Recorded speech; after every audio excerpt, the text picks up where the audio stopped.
일본인은 왜 작은지 아십니까? 우리나라 사람들에 비해 키가 작다고 알려져 있는데요.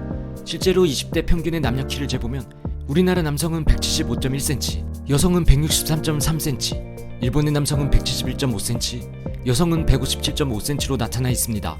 확실히 우리나라와 일본 간 남녀 키가 확연히 차이가 나는데요. 이러한 차이는 비단 오늘만의 문제가 아닙니다. 지금까지 쭉 그랬으니까요. 그렇다면 왜 일본 사람들은 우리나라보다 체구가 작은 걸까요? 첫 번째로 인종의 차이가 있습니다. 일반적으로 북쪽의 국가 사람들이 키와 덩치가 큰데요. 추운 날씨에서 몸의 체온을 보존하기 위해서는 아무래도 큰 몸이 유리하기 때문입니다. 반면에 더운 지역에서는 작은 체구가 유리하겠죠. 역사적으로 다양한 인종의 이동이 있었는데 우리나라 일본은 북반계와 남반계가 섞이게 됩니다. 하지만 육지국가인 우리나라의 경우 북쪽의 영향을 많이 받은 결과 북반계가 주를 이루게 되었고, 섬나라였던 일본은 북반계의 진입이 어려워 남반계의 영향이 많이 남아있는 것으로 알려져 있습니다. 유전학적으로 일본 사람들은 남반계 즉 작은 체구를 타고난 셈이죠. 그 다음은 영양소 문제입니다. 일본은 메이지 유신 때까지 고기를 금기했는데요. 그 기간이 무려 1200년이나 된다고 합니다. 불교의 영향으로 고기를 먹지 않았던 것이죠. 자연히 다른 음식이 발달하기 시작했고 우동 같은 면이나 덮밥 종류의 요리를 주로 먹었습니다.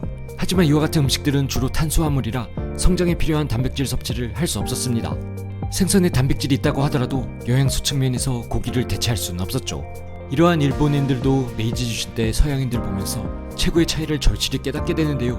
나라에서도 심각성을 느끼고 고기 섭취를 권장하고 나서게 됩니다.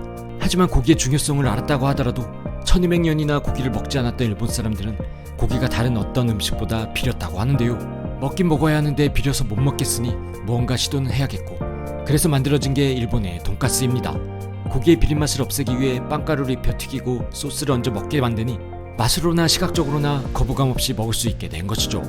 고기 맛을 싫어한다니 우리로서는 이해가 안 가는 일인데요.